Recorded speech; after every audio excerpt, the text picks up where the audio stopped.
Bioflok adalah salah satu teknologi budidaya ikan, yakni suatu teknik budidaya melalui rekayasa lingkungan yang mengandalkan pasokan oksigen dan pemanfaatan mikroorganisme yang secara langsung dapat meningkatkan nilai kecernaan pakan.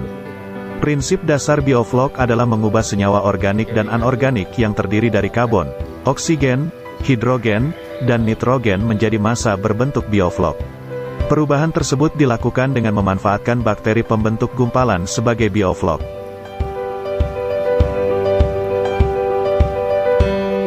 Teknik ini populer di kalangan peternak ikan karena mampu meningkatkan produktivitas panen yang lebih tinggi. Selain itu, metode bioflok juga menekan penggunaan lahan menjadi tidak terlalu luas dan hemat air. Oleh sebab itu, bioflok menjadi solusi efektif untuk memenuhi kebutuhan gizi masyarakat serta menjadi cara ekonomis bagi para pebisnis bidang perikanan. Teknologi bioflok lebih tepat dikatakan sebagai sistem budidaya terintegrasi, karena terjadi simbiosis antara mikroorganisme dan ikan sebagai komoditas utama budidaya. Fungsi dari mikroorganisme tersebut ialah memanfaatkan limbah yang terdapat di kolam tempat ikan hidup. Bioflok didominasi oleh bakteri probiotik dan jamur. Sebuah sistem bioflok dapat dikatakan berhasil jika terdapat gumpalan kecil yang melayang-layang di kolam budidaya. Sebenarnya membuat bioflok tidak terlalu susah, hanya perlu mempersiapkan bahan-bahan yang perlu dibutuhkan.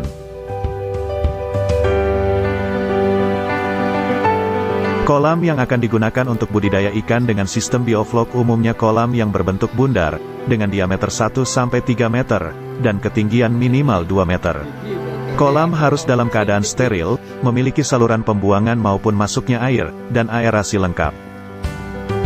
Kolam diisi dengan air bersih, setelah itu diendapkan selama 1 malam untuk menguapkan zat berbahaya.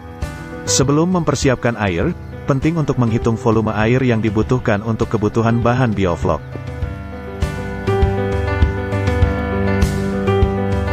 Ada beberapa bahan yang dibutuhkan untuk membuat kolam bioflok, yaitu garam grosok, kapur tohor atau dolomit, probiotik, Yakult, dan prebiotik. Untuk mulai membuat bahan bioflok, campurkan semua bahan-bahan tersebut menjadi satu wadah lalu diaduk secara merata.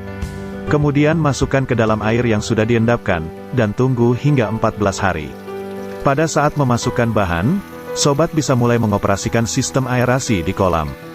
Hal ini bertujuan agar mikroorganisme dapat bekerja secara optimal. Sembari menunggu, lakukan pengecekan kondisi air setiap hari. Warna air bioflok yang baik biasanya berwarna coklat, pH optimal 6-8, dan oksigen terlarut optimal 3 mg per liter.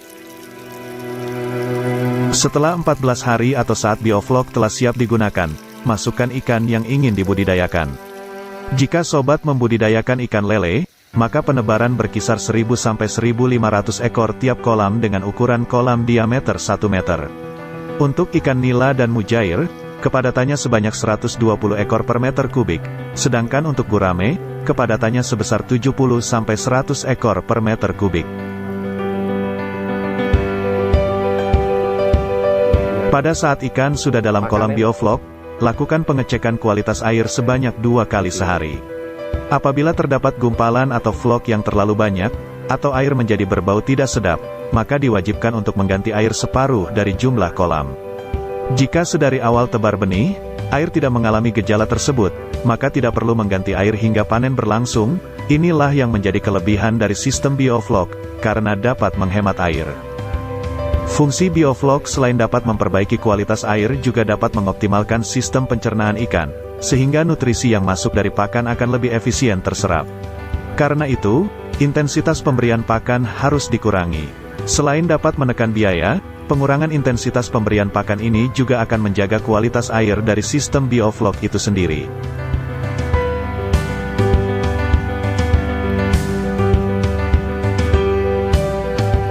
Penerapan sistem bioflok melalui rekayasa lingkungan dengan mengandalkan suplai oksigen dan pemanfaatan mikroorganisme mampu menjadikan hasil panen melonjak hingga 3 kali lipat dibanding sebelumnya.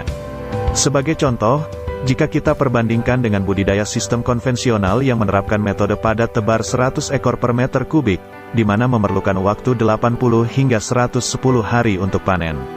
Maka untuk sistem bioflok dengan padat tebar 500-1000 ekor per meter kubik hanya memerlukan waktu panen 75 hingga 90 hari saja. Di samping itu, inovasi teknologi budidaya ikan ini juga membuat penggunaan pakan lebih efisien.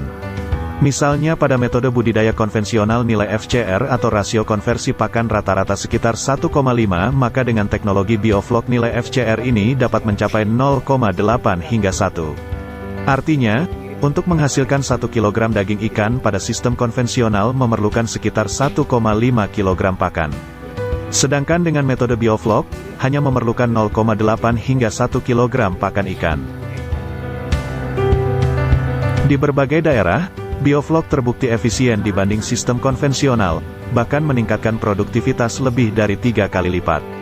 Contohnya pada kolam dengan rata-rata padat tebar 1000 ekor per meter kubik dengan ukuran diameter 3 meter, maka dapat ditebar sekitar 3000 ekor benih ikan. Dari jumlah tersebut, dapat menghasilkan ikan konsumsi mencapai 300 hingga 500 kg per siklus panen dengan durasi waktu budidaya 75-90 hari.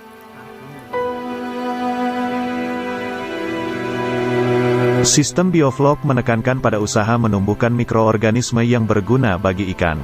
Dengan adanya mikroorganisme yang tumbuh di kolam, maka terciptalah sumber pangan alami dengan protein tinggi yang sangat bermanfaat bagi ikan. Tentu saja hal ini akan mengurangi penggunaan pakan yang harus diberikan oleh peternak.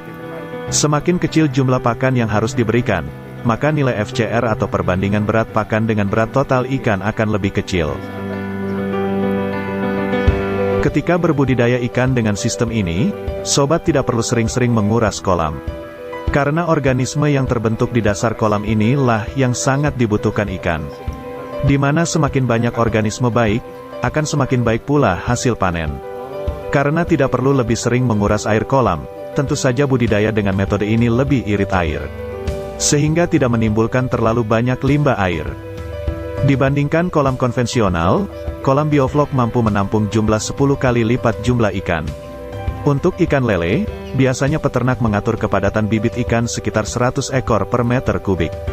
Jumlah ini 10 kali lipat lebih banyak dibandingkan penggunaan teknologi konvensional yang hanya bisa menampung 10 ekor ikan per meter kubik.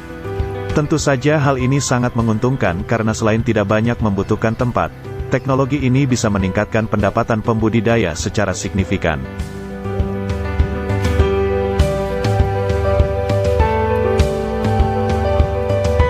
Terlepas dari banyak keunggulan yang diberikan dari penggunaan sistem bioflok ini, terdapat juga kelemahan yang perlu diperhatikan agar metode yang dilakukan berhasil sesuai yang diharapkan. Sistem bioflok memerlukan alat aerasi yang cukup sebagai penyuplai oksigen. Selain itu, dengan penerapan sistem bioflok ini akan muncul gumpalan-gumpalan flok yang akan terbenam di dasar kolam sehingga perlu diaduk. Dengan tingginya kepadatan di dalam kolam, kadar oksigen yang dibutuhkan menjadi terbatas. Alat aerasi ini akan mencampurkan oksigen ke dalam kolam untuk kelangsungan hidup ikan dan juga mikroorganisme di dalamnya. Alat aerasi ini harus selalu hidup selama 24 jam, sangat beresiko saat mati lampu. Sehingga peternak harus menyediakan alat pembangkit listrik cadangan seperti generator agar alat aerasi tetap terjaga, dan biaya pengeluaran pun menjadi lebih besar.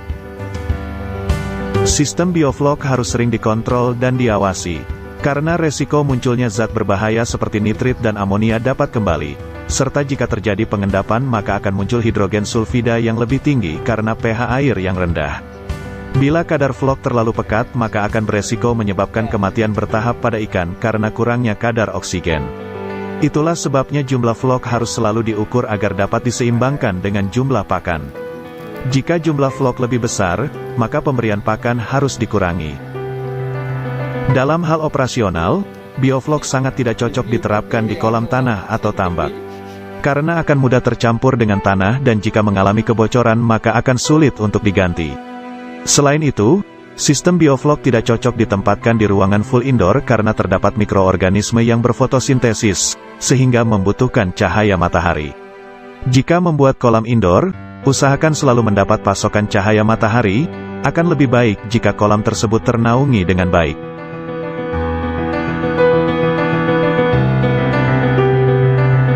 Dengan mengetahui cara kerja, keunggulan dan kelemahan dari sistem bioflok, maka pembudidaya ikan diharapkan lebih memahami berbagai langkah-langkah pembudidayaan ikan dengan sistem bioflok. Sobat harus bisa mengambil langkah yang bijak dalam menyelesaikan masalah dan kerugian yang nanti dapat muncul untuk membuka peluang kesuksesan.